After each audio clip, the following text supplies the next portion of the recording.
problema, pagsubok.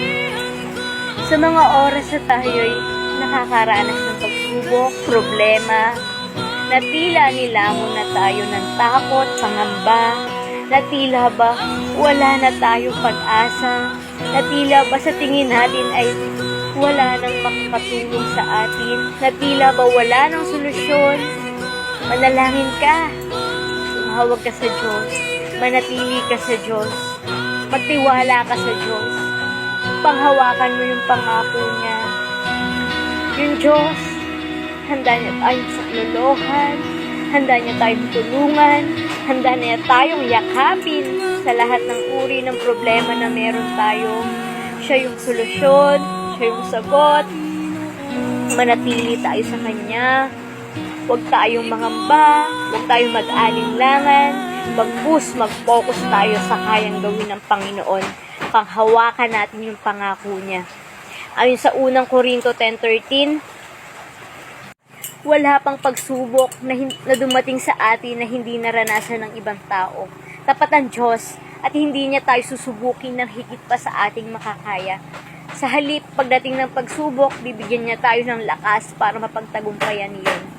Panghawakan natin yung mga pangako ng Panginoon.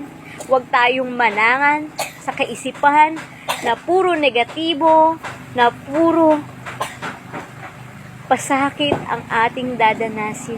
Bagkus, manalig ka sa Diyos, magtiwala ka sa Diyos, umiyak ka sa Diyos, lumuhod ka sa Diyos. Maniwala ka.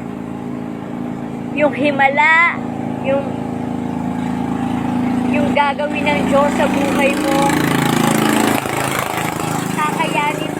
kakayanin nyo, magtatagumpay kayo dahil may Diyos na handang magtagumpay para sa inyo. Manangan ka sa Diyos, manatili ka sa Diyos. Iyon yung nais niya, iyon lang. Kaya sa mga oras na ito, kung dumaranas ka man ng problema, pagsubok, o ano bang binibigay ng sanlibutan ito, magtiwala ka sa Diyos. Yung Diyos, one call away lang. Yung Diyos, nariyan lang. Inihintay ka niya lang, lumapit ka, magtiwala ka, panghawakan mo yung pangako niya sa buhay mo. Panghawakan mo yung mga bagay na kaya niyang gawin. Ang Diyos ang pag-asa natin. Kapit ka lang sa Diyos. God bless. Manatili ka lang. God bless, kapatid.